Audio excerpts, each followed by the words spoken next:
Surfers Against Sewage run a campaign called No to Toxics. We're campaigning against harmful chemicals that are entering the water environment through everyday household products.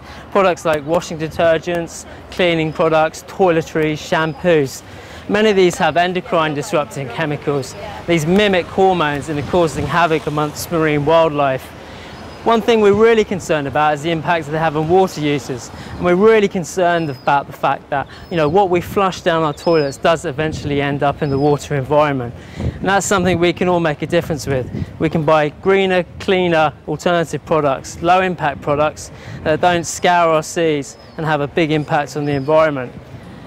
Because of the concerns Surfers Against Sewage have with these harmful everyday chemicals in everyday cleaning products, we took our campaigns to the Department of the Environment in London, and we called on the Minister to get behind and investigate why such chemicals are bypassing sewage treatment works. We actually did a gender bender demo. We took some confused gender surfers up to the Department of the Environment in London and took this issue to him and asked him to get help and support us with it. Following our recent research on harmful chemicals in everyday household cleaning products, we took our campaign to the beaches because that's where people spend their summers, but what they don't recognise is that what they flush down their toilets, pour down their sinks, effectively ends up in the water environment there.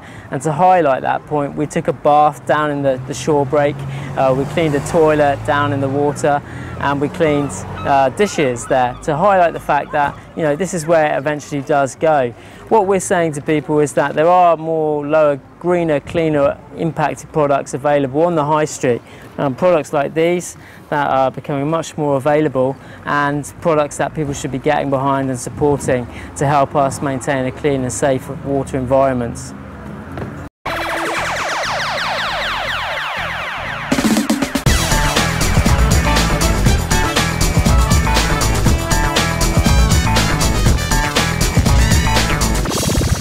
The UK's maritime history is very rich, but unfortunately comes with it pollution from shipping accidents.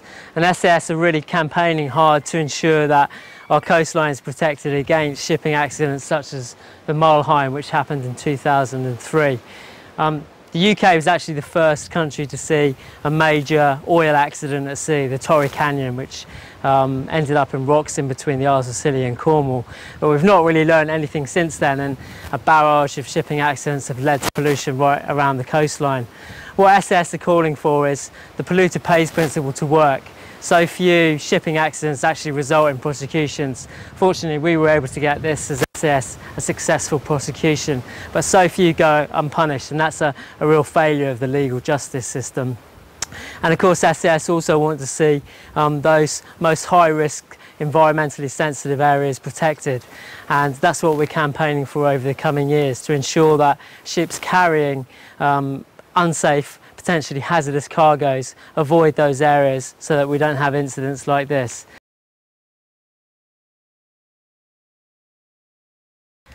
It's not just commercial shipping that represents a threat to our coastline. The cruise ship industry is becoming increasingly popular, but it has a big issue over raw sewage.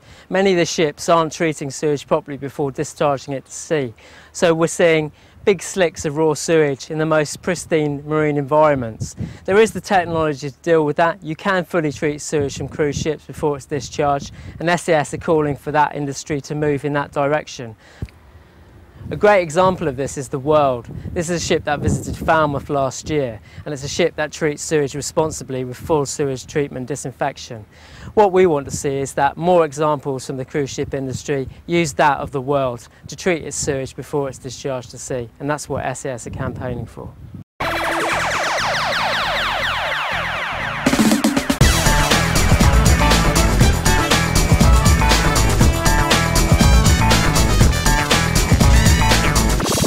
Coastlines are at risk from conventional power stations, with radioactive particles being found on beaches around the UK, to CO2 being emitted and adding to climate change.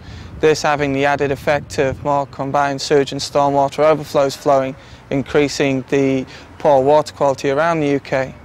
So Surfers Against Sewage are really trying to embrace renewable energy, and especially things like wave energy, offshore wind farms and tidal energy, as we feel that the power we get from the sea can be used for a good source of electricity.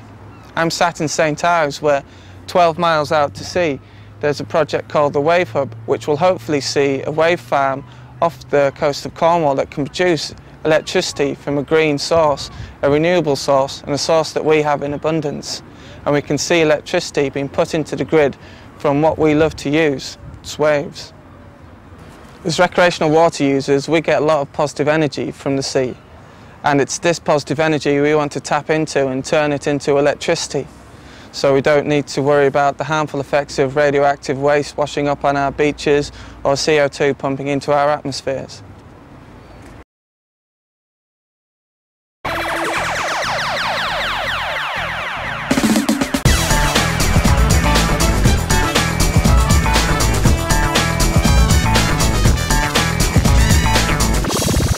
Recent surveys suggest that there's one piece of marine litter for every 48 centimetres of UK beach, which equates to one piece of litter for roughly every step you take. 60% of this plus marine litter is made of plastics, and a real problem with plastics is it takes so long to break down in the marine environment.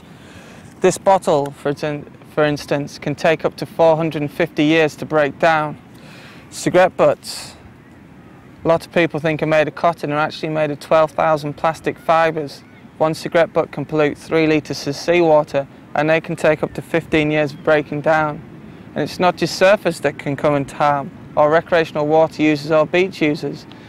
Many marine mammals can get tangled in old fishing wire or ingest things like plastic bags that look remarkably like jellyfish for them and end up dying.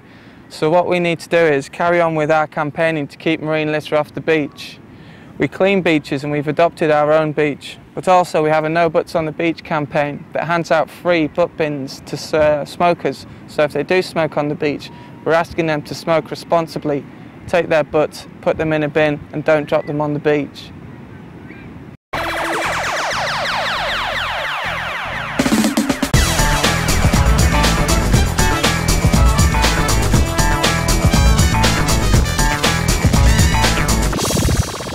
This is just one of the schools that SAS has been into to deliver a school talk, and that's a great way to get our message across to the school kids. But school talks aren't the only thing we do with education.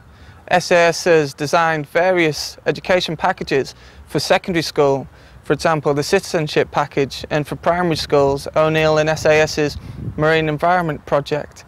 And also every year SAS team up with Quicksilver to travel around the country and take the classroom to the beach, where we can get environmental education into kids at an early age, hoping that when they inherit this environment, when they inherit the earth, they'll have some really strong environmental messages to take with them.